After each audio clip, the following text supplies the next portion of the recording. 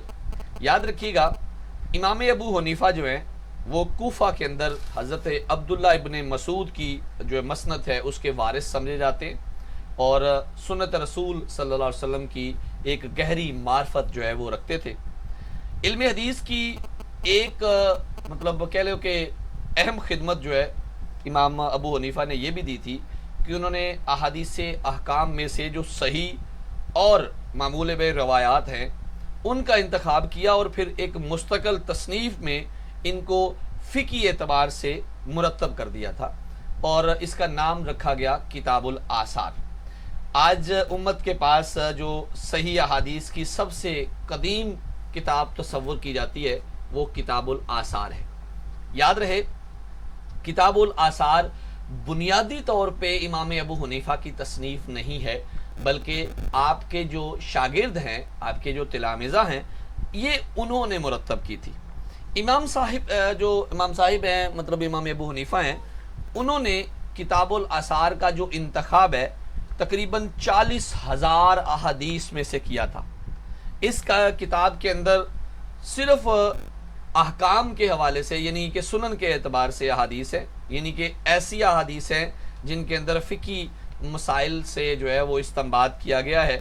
اس میں مکہ، مدینہ، کوفہ اور بصرہ جیسے معروف شہروں کی روایات جو ہے وہ بھی موجود ہیں، اور اس عہد کی جو دیگر تصنیفات ہیں ان کی طرح صرف ایک شہر یا علاقے کی روایات پر انحصار نہیں کیا گیا، بلکہ جہاں جہاں سے احادیث جو ہے وہ جمع کی گئی ہیں وہ ساری اس کے اندر شامل کی گئی تھی.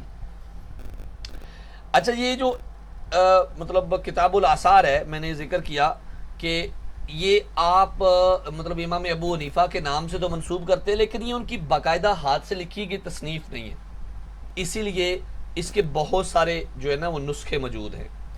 ایک نسخہ امام محمد نے بھی روایت کیا ہے، یعنی کہ جو ہے حضرت امام ابو حنیفہ کے شاگرد تھے. تو یہ جو روایت کردہ ہے نا کتاب الآثار کا وہ مجموعہ جو امام محمد مطلب ابن شیبانی نے کیا تھا وہ بہت معروف ہے، اسی لیے جو کتاب الآثار عام طور پہ معروف مانی جاتی ہے وہ امام محمد سے منسوب ہے جی. اس کے علاوہ امام ظفر نے بھی اس کو مطلب لکھا تھا، امام ابو یوسف نے بھی، امام حسن بن زیاد نے بھی، انہوں نے بھی اسی نام سے نسخوں کا جو ہے وہ مجموعہ جمع کیا تھا. اسی اعتبار سے میں یہ کہہ رہا تھا کہ کتاب الآثار بیسیکلی ایک کتاب نہیں ہے جس کے اندر مجموعہ احادیث ہیں. یہ اصل میں آپ کے بیان کردہ یا روایت کردہ احادیث کو آپ کے سننے والے تلامذہ نے جمع کیا ہے، تو اس کتاب کو کتاب الآثار کے نام سے جانا جاتا ہے. آثار اگر آپ کو یاد ہو تو اثر کی جمع ہے، اور اثر ہم نے کہا تھا کہ یہ حدیث کے مترادفات کے لیے استعمال ہوتا ہے. اچھا جی، دوسری جو کتاب تھی مجموعہ احادیث میں شروعاتی دور میں اس کا نام تھا کتاب الام. کتاب الام جو ہے بیسیکلی، اچھا یہاں پہ میں ایک اور بات بھی آپ کو بتاتا چلوں کہ ہم نے جتنی بھی کتابیں پڑھی ہیں نا یہ کسی نہ کسی امام سے منسوب کی گئی ہیں. جیسے کہ کتاب الآثار جو تھی وہ منسوب کی جاتی ہے حضرت امام ابو حنیفہ سے، اسی طرح موطا ہے وہ امام مالک سے، اسی طرح مسند احمد ہے وہ حضرت احمد بن حنبل سے ہے. تو اسی طرح تمام کتابوں کے جو مؤلفین ہیں وہ زیادہ تر ائمہ میں سے ہی ہیں. تو یہاں پہ ہمارے پاس جو اب کتاب ہے یہ ہے کتاب الام، یعنی کہ امام شافعی کی کتاب ہے. امام شافعی کے جو روایت کردہ احادیث ہیں وہ اس کے اندر جو ہے وہ شامل کی گئی ہیں کتاب الام میں. اچھا جی، اس کے بعد ایک اور کتاب ہے. اچھا میں ان کی تفصیل میں اس لیے نہیں جانا چاہتا کیونکہ ان کی تو بہت بڑی لمبی لمبی تفصیلیں ہیں، تقریباً پوری کتاب ہے. تو یہاں پہ ہم لوگ کوشش کریں گے ان چیزوں کو زیر بحث لائیں جو پیپر کے پوائنٹ ہے وہ سے سوال بار بار کھینچے جاتے ہیں. جیسے کہ اگر موطا امام مالک کا تذکرہ کریں تو ان کے جو رائٹر ہیں وہ امام مالک خود ہیں. ٹھیک ہے. اب امام مالک کے بارے میں آپ کو یاد ہے ان کو امام دار الحجرت بھی کہتے ہیں. امام دار الحجرت کہنے کی کیا وجہ ہے بھلا؟ اس لیے کہ رسول اللہ صلی اللہ علیہ وسلم نے جب ہجرت کر کے مدینہ منورہ تشریف لائے تو یہ جو مدینہ منورہ ہے نا یہ اللہ کے رسول کا ہجرت کا گھر کہلایا، دار الحجرت. اب امام جو مالک تھے ان کے بارے میں کہا جاتا ہے کہ انہوں نے ساری عمر مدینہ منورہ چھوڑا ہی نہیں ہے آقا کریم کی محبت میں، تو اسی اعتبار سے ان کو امام دار الحجرت بھی کہا جاتا ہے. امام مالک کے بارے میں یاد رہے. اچھا یہ میں پیچھے امام ابو حنیفہ کے بارے میں بھی تذکرہ کرتا چلوں. امام ابو حنیفہ آئمہ میں سب سے پہلے پیدا ہوتے ہیں جو آئمہ اربعہ ہیں. ٹھیک ہے. وہ ان کی جو تاریخ پیدائش ہے وہ تقریباً 80 ہجری ہے، جبکہ امام مالک جو ہیں وہ 93 ہجری میں پیدا ہوتے ہیں. اچھا جی، اور 179 ہجری میں آپ کی جو ہے نا وفات ہوتی ہے. یعنی کہ امام مالک اس سارے عرصے کے اندر مدینہ میں ہی رہے اور اسی وجہ سے آپ کو امام دار الحجرت کہا. اچھا انہوں نے نا ایک کتاب مرتب کی موطا امام مالک. تو اپنے زمانے میں نا امام مالک جو ہے نا انہوں نے تقریباً 1000 آدمیوں کے سامنے جو ہے یہ اپنا جو کتاب تھی نا موطا یہ سنائی تھی. آج کل جو عرب ممالک ہے نا ان کے اندر بہت زیادہ تعداد میں ان کے نسخے جو ہے موجود ہیں. پہلا نسخہ جس کا سب سے زیادہ رواج ہے نا اور سب سے زیادہ جو مشہور ہے وہ طائفہ علماء کا مخدوم ہے، یحییٰ بن یحییٰ اندلسی، یہ اس کا نسخہ ہے. اس لیے جب بھی مطلب مطلقاً ذکر کیا جائے نا کہ جی موطا امام مالک تو بلا کسی قید کے اس کے بارے میں موطا بولا جاتا ہے اور یہ موطا ڈائریکٹ انہی کی طرف جاتی ہے. بستان المحدثین میں شاہ صاحب نے کہا ہے کہ اس کتاب کے ان کے موطا امام مالک کے تقریباً 16 نسخے ہیں. ٹھیک ہے. بعض لوگوں نے اس سے بھی زیادہ جو ہے وہ مطلب بولے. اچھا اس کا نا جو لکھنے کی وجہ بنی نا وہ اس وقت کا جو خلیفہ تھا نا منصور، عباسی خلیفہ تھا منصور، تو اس کی فرمائش پر لکھی گئی تھی. اور لیکن یہ اس کے دور میں مکمل نہیں ہوئی تھی. اس کے مرنے کے بعد اس کا بیٹا تھا مہدی، جب وہ خلافت میں آیا نا تو اس کے دور میں یہ مکمل ہوئی تھی. موطا امام مالک کے حوالے سے ذکر کر رہا ہوں. موطا کو موطا کہتے بھی اس لیے ہیں کہ اس کو بہت سارے لوگوں کے سامنے پیش کیا گیا، مطلب اس کے اوپر تنقید کی گئی اور بڑے مطلب معاملات اس کے بارے میں ہوئے تھے. ایک واقعہ اس کے بارے میں مجھے یاد ہے کہ انہوں نے نا امام مالک سے کسی نے کہا کہ امام صاحب بہت سارے لوگ موطا لکھ رہے ہیں، آپ کی موطا لکھنے کی کیا وجہ ہے؟ تو امام مالک کہتے ہیں کہ میری موطا لکھنے کی وجہ اللہ کی رضا ہے، باقی لوگ تو خلیفہ کو خوش کرنے کے لیے لکھ رہے ہیں. تو اس اعتبار سے نا امام مالک نے ایک بار اپنی موطا کے نا صفحات کو پانی کے اندر ڈالا تھا اور اللہ سے دعا کی تھی اللہ اگر تو اس میں میرے لیے کوئی خیر ہے تو ان کو بچا لینا ورنہ ان کو ختم کر دینا. اور کہا جاتا ہے کہ پانی کے اندر ڈالنے سے بھی وہ پیجز جو ہیں وہ صفحات جو ہیں محفوظ رہے تھے. امام شافعی جو ہیں وہ کہتے ہیں کہ اگر قرآن کے بعد کوئی صحیح ترین کتاب ہے نا اس دنیا میں تو وہ موطا امام مالک ہے. یہ امام شافعی کہتے ہیں. ٹھیک ہے. اور چونکہ سب سے پہلے حضرت امام ابو حنیفہ ہیں 80 ہجری میں اور اس کے بعد 93 ہجری میں امام مالک ہیں. ان دونوں ائمہ کے بعد جو ہے امام احمد بن حنبل اور امام شافعی آتے ہیں، لیکن آپس میں ایک دوسرے سے اتنی محبت ہے. اللہ اکبر. ایک کتاب ہے ہم نے پڑھی تھی تاریخ تفسیر اور مفسرین، اس کے اندر، اور ایک کتاب تھی تذکرۃ المحدثین، اس کے اندر ان کے واقعات بیان کیے گئے ہیں. کیا ہی اعلیٰ ظرف کے وہ ائمہ ہیں، ان کے واقعات پڑھ کے واقعی میں امام جو ہے ایمان تازہ ہو جاتا ہے انسان کا. اچھا جی، اس کے بعد ہم بات کریں گے موطا امام مالک کے بعد مسند احمد. اچھا یہ مسند کے بارے میں ہم نے ذکر کیا تھا اگر آپ کو یاد ہو کہ مسند کا مطلب ایسی کتاب ہے جس کے اندر کسی خاص صحابی کی احادیث کو، کسی خاص ائمہ کی احادیث کو، روایات کو جمع کیا گیا ہو. بہرحال جو مسند احمد ہے یہ مسند احمد بن حنبل ہے. اس کے اندر کوئی 30,000 کے قریب جو ہے وہ احادیث ہیں اور بہت بڑی تعداد تھی. اس میں سے ان احادیث کا انتخاب کیا گیا تھا. کہا جاتا ہے کہ اس کے اندر تقریباً 700 صحابہ کی جو مرویات ہیں وہ موجود ہیں مسند احمد کے اندر. اچھا اس کے علاوہ بھی بہت ساری اور بھی کتابیں ہیں جی، مطلب مسند جو یہ مسند احمد ہے، اس کے علاوہ مسند امام شافعی بھی ہے، ٹھیک ہے، مخصوص ہیں اور بھی بہت ساری کتابیں، لیکن ہم یہاں پہ جن کو زیر بحث لا رہے ہیں وہ یہ 4 کتابیں تھیں. تو ان کے رائٹرز کا نام یاد رکھیے گا آپ نے. کتاب الاثار امام ابو حنیفہ، لیکن یہ نسخہ جو ہے امام محمد کا مشہور ہے. کتاب العلم امام شافعی، موطا امام مالک، اور مسند احمد امام احمد بن حنبل. یہ 4 مجموعہ احادیث ائمہ سے منسوب ہیں. اس کے بعد جو نام آتا ہے نا مجموعہ احادیث میں، وہ آتا ہے صحاح ستہ کا.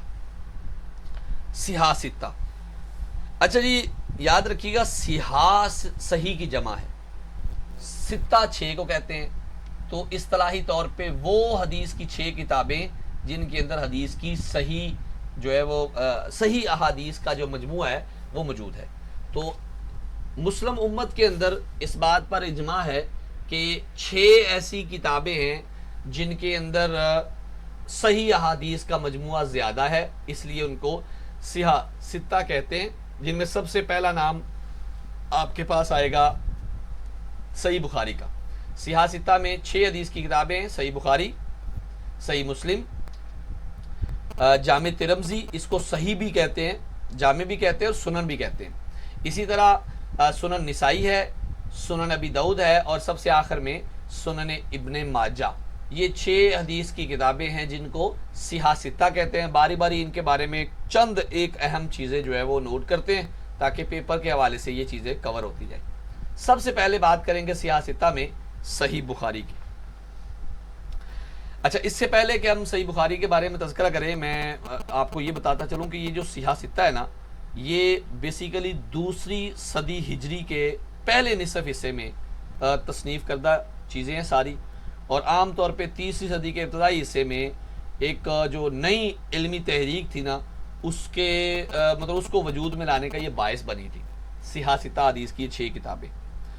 ان کے بارے میں ایک نام ہے، ایک محدث ہے وحید الزمان خان صاحب، انہوں نے اردو ترجمہ بھی کیا ان کا، اور بھی بہت سارے لوگوں نے کیا. لیکن ایک نقطہ جو پیپر میں پوچھا جاتا ہے کہ وہ کون سی ہستی ہے جنہوں نے صحاح ستہ کی ہر کتاب کی شرح کی ہے، تو اس کے اندر ابو الحسن سندھی ان کا نام آتا ہے، جن کا تعلق جو ہے وہ سندھ سے تھا.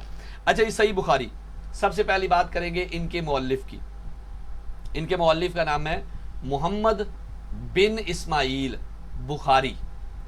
تو اصل نام ان کا امام بخاری کے نام سے ہی معروف ہے، لیکن ان کا نام تھا محمد بن اسماعیل.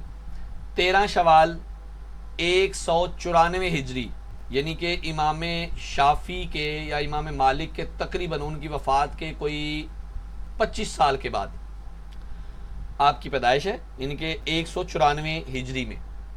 اور نماز جمعہ کے دوران، مطلب کہتے ہیں کہ نماز جمعہ کا وقت تھا جب آپ کی پیدائش ہوئی تھی. اور اس کے بعد 256 ہجری، ان کے 256 ہجری، 194 میں پیدا ہوتے ہیں، 256 سے مراد تقریباً 60 سے 62 سال کی عمر آپ نے پائی تھی. سمرقند کے قریب ایک علاقہ ہے خرتنگ، تو وہاں پہ آپ کی وفات ہوئی تھی اور وہیں پہ آپ کو دفن کیا گیا تھا. اس کتاب کے بارے میں، ان کے صحیح بخاری کے بارے میں کہا جاتا ہے کہ اگر کوئی کتاب اللہ کے بعد صحیح ترین کتاب ہے تو وہ امام بخاری کی کتاب صحیح بخاری ہے. تو صحیح بخاری کی جو مطلب کتاب ہے صحیح بخاری کا، اس کا جو شمار ہے نا صحاح ستہ میں سب سے پہلے آتا ہے. امام صاحب نے تقریباً کوئی 6 لاکھ سے زائد احادیث میں سے جو صحیح ترین احادیث جو ہے ان کو منتخب کیا، اس کے اندر شامل کیا. تقریباً کہتے ہیں کہ امام صاحب کو 16 سال لگے تھے یہ کام مکمل کرنے میں. 16 سال، اللہ اکبر! کس قدر احتیاط برتی ہوگی کہ 16 سال تک حدیث کے اوپر ہی کام کیا. اللہ اکبر! کہا جاتا ہے کہ امام بخاری جو ہے حدیث کو جب اپنے پاس جمع کرتے تھے نا، تو احتیاط کا اتنا خیال کرتے تھے، فرمایا کرتے تھے کہ میں نے کتاب الصحیح میں کوئی بھی حدیث اس وقت تک درج ہی نہیں کی تھی جب تک اس کو لکھنے سے پہلے غسل کر کے 2 گانا ادا نہ کر لیا ہو. مطلب 2 نوافل ادا کیے ایک ایک حدیث کو لکھنے سے پہلے غسل کیا، اس کے بعد 2 نفل پڑھے، اور جب تک اس کی صحت پر یقین نہیں ہو گیا نا اس وقت تک اس کو شامل نہیں کیا. پھر اس کتاب کی جو تصنیف تھی اس کا آغاز بیت الحرام میں، یعنی کہ خانہ کعبہ میں ہوا. اور اس کے جو ابواب ہیں، اس کے جو تراجم ہیں، وہ مسجد نبوی میں منبر شریف اور روضہ اقدس کے درمیان میں لکھے گئے، جس کو ریاض الجنہ کہا جاتا ہے۔ واہ، اللہ اس مرد مجاہد کی قبر پر کروڑوں رحمتیں فرما۔ کتنی محبت تھی حدیث کے حوالے سے، اللہ اکبر۔ اچھا جی، یہ جو صحیح بخاری تھی نا، امام بخاری اس کے بارے میں کہا کرتے تھے کہ میں نے جب کتاب جو ہے وہ لکھی نا، تو اس کتاب کے اندر مطلب جو حدیثیں ساری جمع کی، تو اس کی وجہ کسی نے پوچھی کہ کیوں جمع کیا آپ نے، کیوں آپ کا یہ خیال آیا؟ تو کہتے ہیں کہ ایک دن نہ میں اپنے جو استاد ہیں ان کی مجلس میں حاضر تھا، تو انہوں نے کہا کہ کاش تم حدیث کی کوئی ایسی کتاب جمع کرتے جس میں صرف صحیح حدیثیں ہوتی۔ تو یہ باتیں سب نے سنی، لیکن آپ کہتے ہیں کہ میرے دل میں یہ باتیں اتر گئی تھی، اور یہ وجہ بھی یہ ہو سکتی ہے کہ غالباً یہ سعادت جو ہے وہ آپ ہی کے مقدر میں تھی۔ تو اس مجلس کے بعد نا کہتے ہیں میں اپنے آپ کو اس خدمت کے لیے تیار کر لیا تھا میں نے، تو اسی اسنا میں نے خواب میں دیکھا کہ نبی صلی اللہ علیہ وسلم کے پاس کھڑا ہوں میں، اور آقا کریم کو پنکھے سے ہوا دے رہا ہوں، اور نہ صرف ہوا دے رہا ہوں بلکہ مکھیاں اڑا رہا ہوں۔ تو جب فن تعبیر کرنے والے جو ماہرین ہیں ان سے تعبیر پوچھی گئی نا، تو انہوں نے تعبیر کی کہ نبی صلی اللہ علیہ وسلم کے کلام سے جو جھوٹی چیزیں رسول اللہ صلی اللہ علیہ وسلم کی طرف منسوب کی جا رہی ہیں، تم ان کو اللہ کے رسول سے دور کرو گے۔ تو اس ترتیب کے بعد آپ کہتے ہیں کہ میں نے صحیح بخاری کے حوالے سے کام کرنا جو ہے وہ شروع کیا تھا۔ اچھا جی، اس میں کل جو احادیث مبارکہ کی تعداد ہے، اس کے بارے میں جی بڑا اختلاف ہے۔ پہلی بات تو یہ ہے کہ 6 لاکھ کے مجموعے سے اس کو جمع کیا گیا، اخذ کیا، 6 لاکھ میں سے ان کو لکھا گیا۔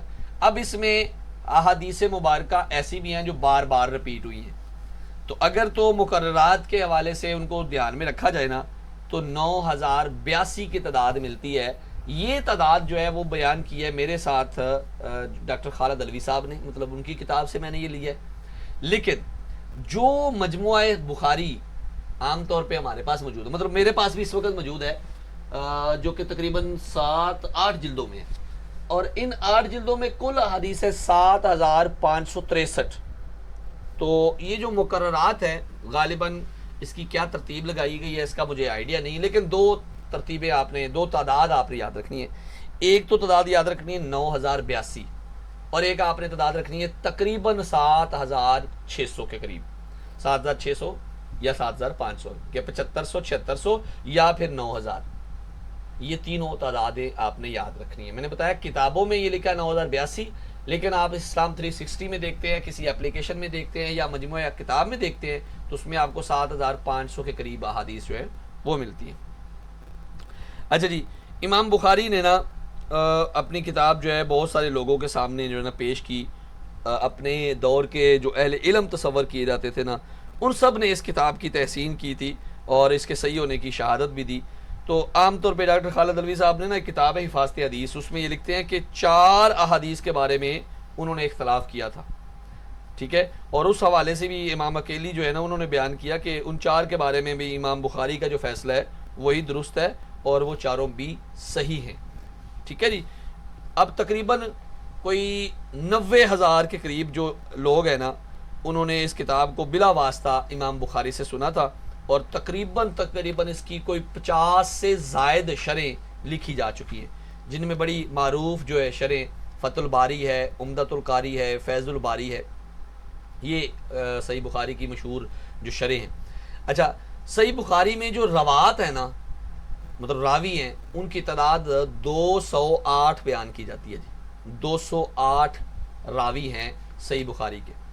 اچھا جی، اس کے بعد موو کرتے ہیں سیاہ ستہ کے دوسرے نمبر پر آنے والی کتاب، وہ ہے امام مسلم کی صحیح مسلم۔ تو صحیح مسلم کے حوالے سے کہا جاتا ہے کہ ان کی جو پیدائش ہے وہ 202 ہجری میں ہوئی تھی، یعنی کہ امام بخاری سے تقریباً 8-10 سال چھوٹے تھے، لیکن کنفرم 202 نہیں ہے، بعض 204 بھی کہتے ہیں، بعض 206 بھی کہتے ہیں، جبکہ ان کا انتقال 261 ہجری میں ہوا تھا۔ امام جو مسلم ہے، جیسے امام بخاری نے تقریباً 6 لاکھ احادیث سے انتخاب کیا، انہوں نے 3 لاکھ روایات سے جو ہے وہ اپنی کتاب کا کیا تھا، انتخاب کیا تھا، اور اس کے اندر عام طور پہ انہوں نے اپنی وہی احادیث جمع کی جس کی صحت پر ان کو کوئی شک نہیں تھا اور لوگوں کا اتفاق تھا. تو انہوں نے بھی تقریباً 15 سال کی محنت کے بعد 12,000 احادیث کا ایک مجموعہ تیار کیا تھا، جس کے بارے میں خود جو ہے وہ امام مسلم جو ہے وہ کہا کرتے تھے کہ میں نے 15 سال کی محنت کے بعد یہ مجموعہ جو ہے مکمل کیا تھا. اب امام بخاری کی جو بخاری ہے وہ 16 سال میں، یہ 15 سال میں. اس کے اندر احادیث کی جو مقررات کے ساتھ تعداد ہے وہ تقریباً 9,000 ہے، اس کی تعداد جو ہے وہ تقریباً 12,000 ہے. جی یہاں پہ میں علامہ جلال الدین السیوطی کے بارے میں بتاتا چلوں.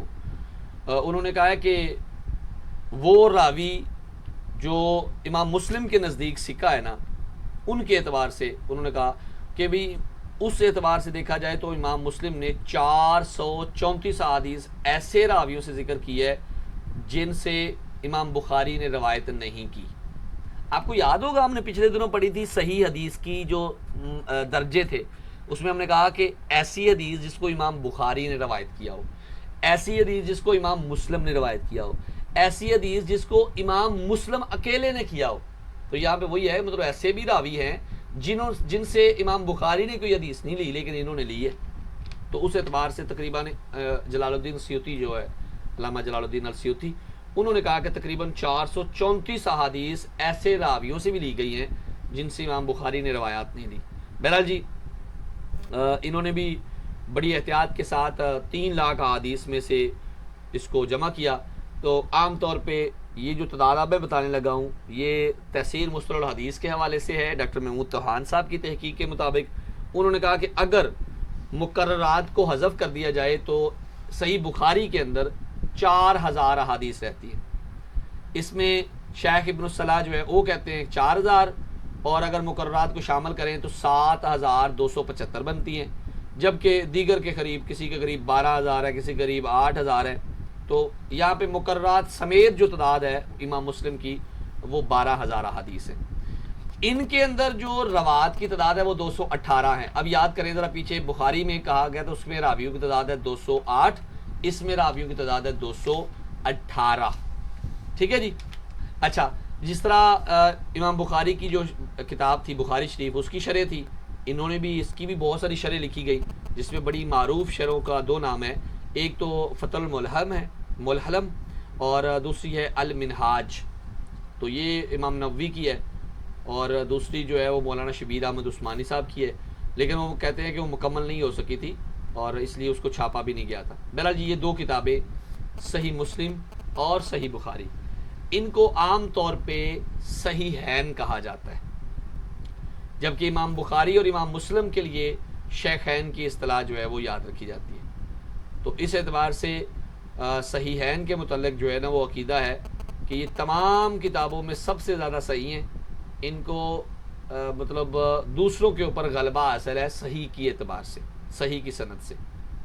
اچھا جی، تیسری کتاب سیاستہ میں وہ ہے جامع ترمذی.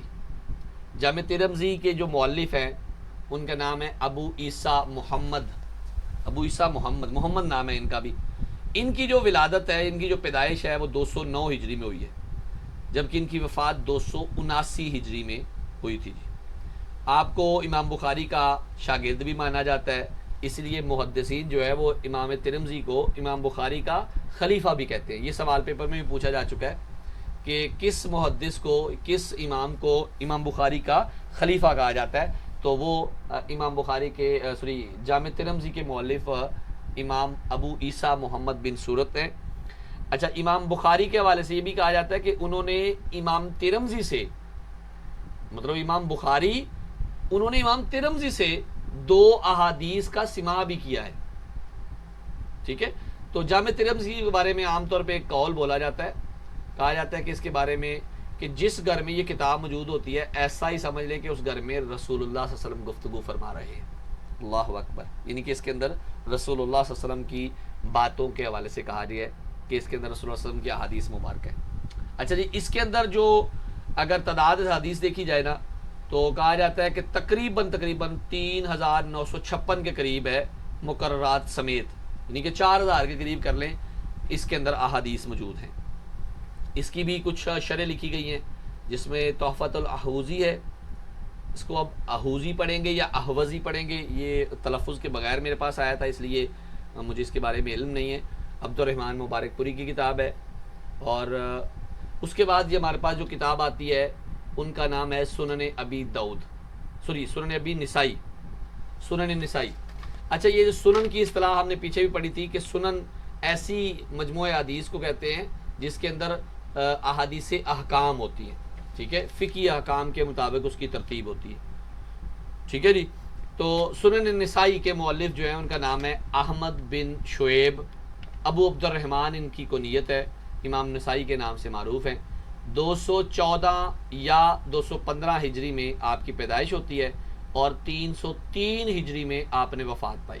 یاد رہے جتنے بھی سیاہ ستہ کے مؤلفین ہیں ان 6 میں سب سے پہلے پیدا ہونے والے امام بخاری ہیں، جبکہ سب سے بعد میں فوت ہونے والے جو امام ہیں وہ امام نسائی ہیں۔ 303 ہجری میں آپ کی وفات ہوتی ہے، اس سے علاوہ جتنے بھی آئے وہ سارے تیسری صدی کے اندر ہی وفات پاتے ہیں۔ اچھا، سنن نسائی کے حوالے سے 2 اور نام بھی معروف ہیں، اس کو سنن صغریٰ بھی کہتے ہیں اور اس کو مجتبیٰ بھی کہا جاتا ہے سنن نسائی کے حوالے سے۔ تو اس کے اندر جو احادیث کی تعداد ہے وہ بھی تقریباً 5774، یعنی کہ تقریباً مقررات سمیت 6000 کے قریب احادیث موجود ہیں سنن نسائی میں۔ اس کے بعد سیاہ ستہ کی ایک اور کتاب ہے سنن ابی داؤد، تو ان کے جو مؤلف ہیں ان کا نام سلیمان بن اشعث ہے اور ابو داؤد سجستانی کے نام سے معروف ہے، ابو داؤد کے نام سے ہی ہیں۔ ان کی پیدائش جو ہے وہ 202 ہجری میں، جبکہ ان کی وفات جو ہے وہ 275 ہجری میں ہوتی ہے۔ تو اس کے حوالے سے بھی کہا جاتا ہے کہ امام ابو داؤد نے اس کتاب کو تقریباً 5 لاکھ احادیث میں سے منتخب کیا تھا، اور مؤلف نے اس کتاب کو صرف احکام کی احادیث کے لیے مختص کیا ہے۔ اس حدیث کے بارے میں کہا جاتا ہے کہ اس میں فقہی احادیث کا جتنا بڑا ذخیرہ موجود ہے نا وہ آپ کو سیاہ ستہ کی کسی اور کتاب میں نہیں ملے گا۔ اب اس میں بھی اگر تعداد دیکھی جائے تو کوئی 5274 کے قریب احادیث اس میں موجود ہیں۔ اس کے بعد جی ایک آخری کتاب رہ گئی ہے اس میں سیاہ ستہ میں، اس کا نام ہے ابن ماجہ۔ عام طور پہ امام ابن ماجہ کے بارے میں پہلے تو ان کا نام یاد رکھیں، ان کا نام ہے محمد بن یزید۔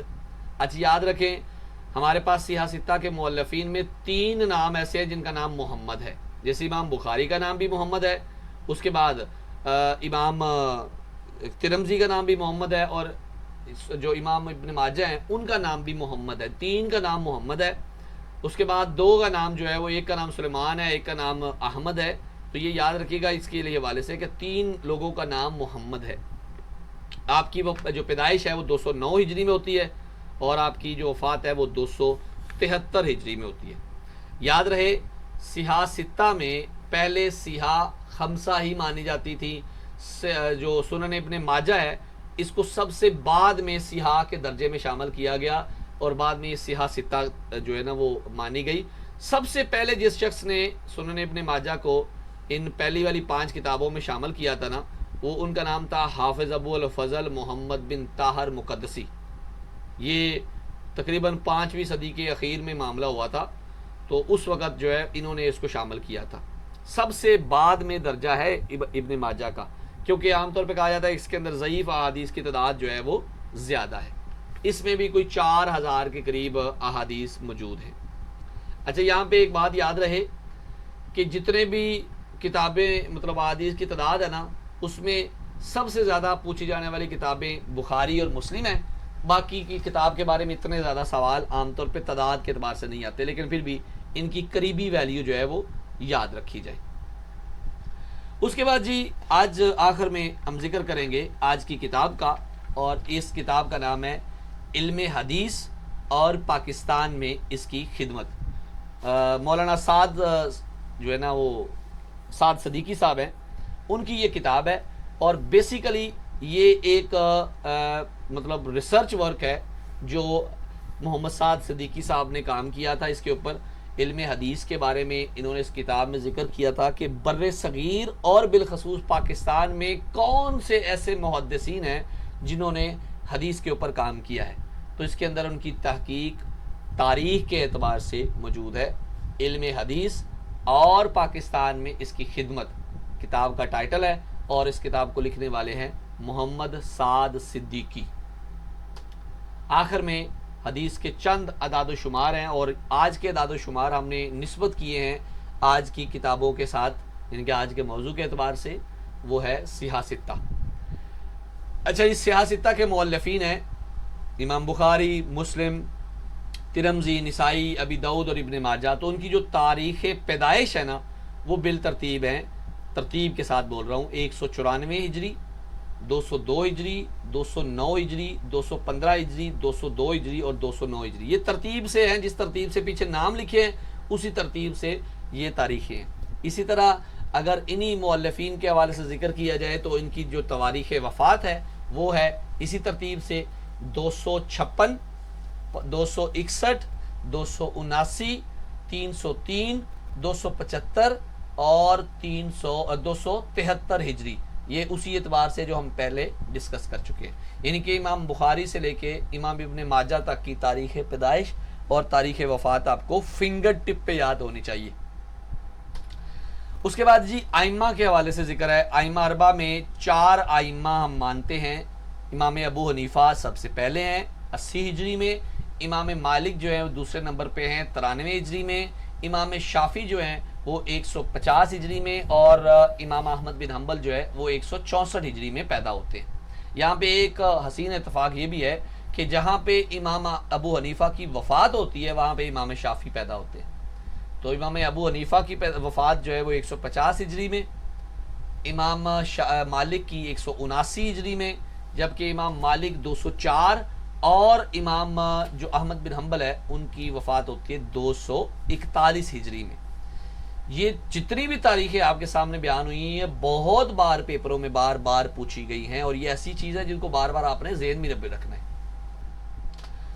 اس کے بعد یہ آخری نقطہ آج ہم بیان کریں گے۔ گزشتہ دنوں حضرت جابر بن عبداللہ کے بارے میں ذکر کیا تھا کہ انہوں نے ایک حدیث کے لیے ملک شام کا سفر کیا تھا، غالباً 1 ماہ کا سفر تھا، اور وہاں پہ ایک مطلب صحابی تھے حضرت عبداللہ بن انیس۔ حضرت عبداللہ بن انیس سے انہوں نے حدیث قصاص، مطلب قصاص کے متعلق احکامات تھے ان کے پاس جو حدیث تھی وہ سننے کے لیے 1 ماہ کا سفر کیا تھا۔ یہ پیپر میں سوال اس طرح پوچھا جاتا ہے وہ کون سے صحابی ہیں جنہوں نے حدیث کے لیے 1 ماہ کا سفر کیا تھا، ایک حدیث کے لیے 1 ماہ کا سفر کیا تھا، تو وہ حضرت جابر بن عبداللہ تھے۔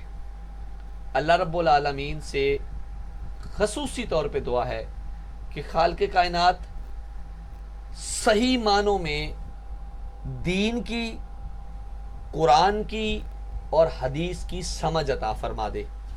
اللہ، نوکریوں کی تلاش میں تو ہم پڑھ ہی رہے ہیں، لیکن اللہ ہمارے دلوں کو، ہمارے سینوں کو کھول دے اپنے علم کی، اپنے دین کی معرفت کے اعتبار سے، آمین یا رب العالمین۔ معزز آفیسرز، آخر میں آج کی کلاس کا ایک چھوٹا سا جائزہ لیتے ہیں تاکہ ان سوالوں کو ریویو کیا جا سکے، اور اس کے بعد انشاءاللہ ایک مجلس رکھیں گے چھوٹی سی، جو کہ نیکسٹ پلاننگ کے لیے بھی ہوگی اور آج کے جو ٹاپک ہے اس کے حوالے سے بھی ہوگی۔ سب سے پہلا سوال میں کروں گا محمد نذیر صاحب سے۔ نذیر صاحب یہ بتائیں کتاب الآثار کے مؤلف کا پورا نام بتائیں۔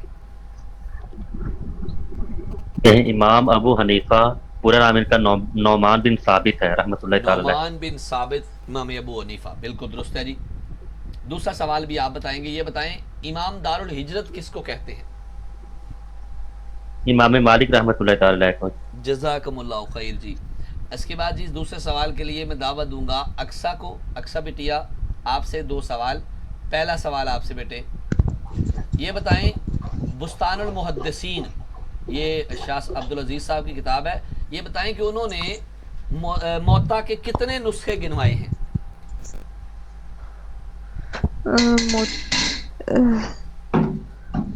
16 نسخے۔ ویری گڈ جی۔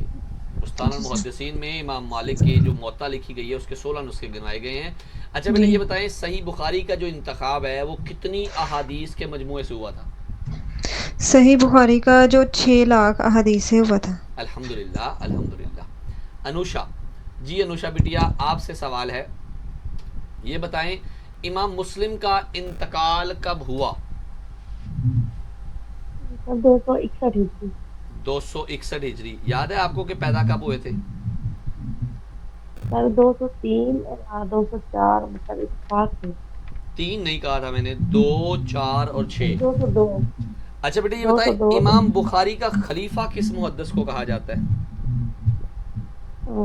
سر امام ترمذی کو کہا جاتا ہے. امام ترمذی کو کہا جاتا ہے. بالکل ٹھیک ہے جی.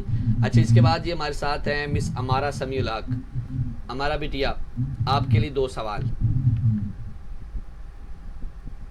پہلا سوال ہے احادیث صحیحہ ہی کی سب سے قدیم جو کتاب ہے وہ کون سی ہے؟ اوکے نذیر صاحب آپ بتائیے گا پلیز.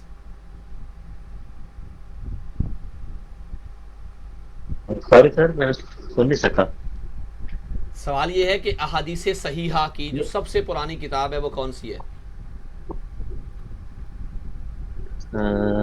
صحیح ہے یہ کتاب الاثار تو نہیں سر جی؟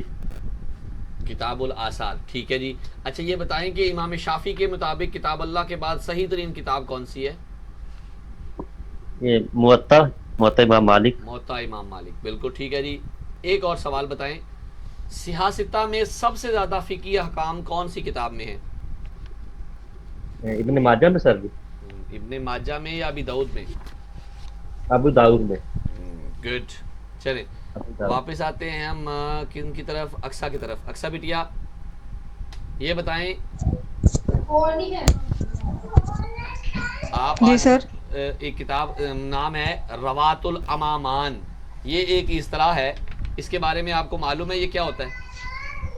روات الامامان آج کی کتاب سر جو پڑھی ہے ہم نے. نہیں بیٹے اصل میں یہ شاید کلاس کے دوران سکپ ہو گیا تھا. جی سر یہ نہیں پڑھا. جب محدث کسی حدیث کے بارے میں صرف روات الشیخان یا پھر روات الامامان کہتا ہے تو اس کا مطلب ہے بخاری اور مسلم.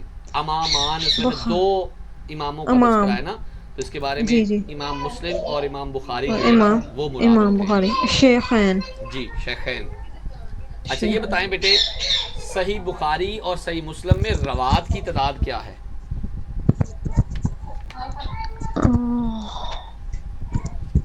امام مسلم میں ان کی 3 لاکھ احادیث سے ان کو انتخاب کیا، ان کا سوال دوبارہ انتخاب کیا سنیں گیا. بیٹے، احادیث کی تعداد نہیں پوچھی، پوچھا گیا روات یعنی کہ راویوں کی تعداد کیا ہے. 443 امام مسلم کی. نہیں بیٹے صحیح بخاری میں 208 ہیں جبکہ صحیح جی سر مسلم میں 218 ہیں. 218 جی. آخری سوال بیٹے یہ بتائیں کس شخصیت نے موطا کو سیاہ ستہ میں شامل کیا تھا؟ کس شخصیت نے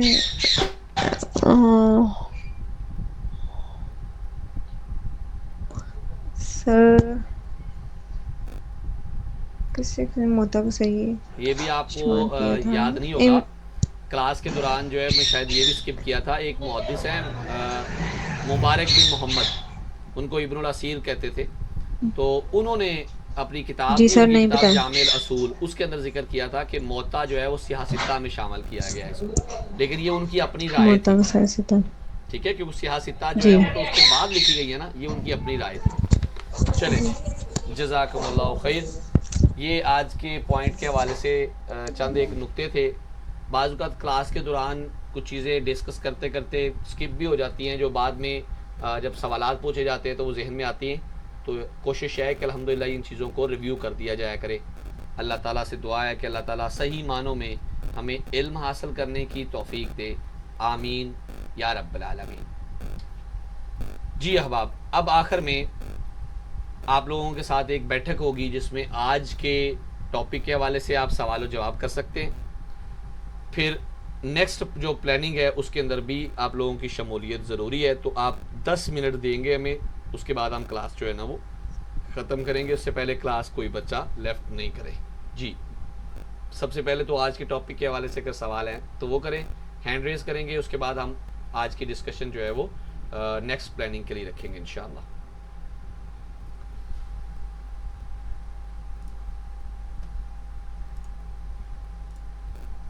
جی کوئی سوال ہے کسی کا جی آج کے حوالے سے؟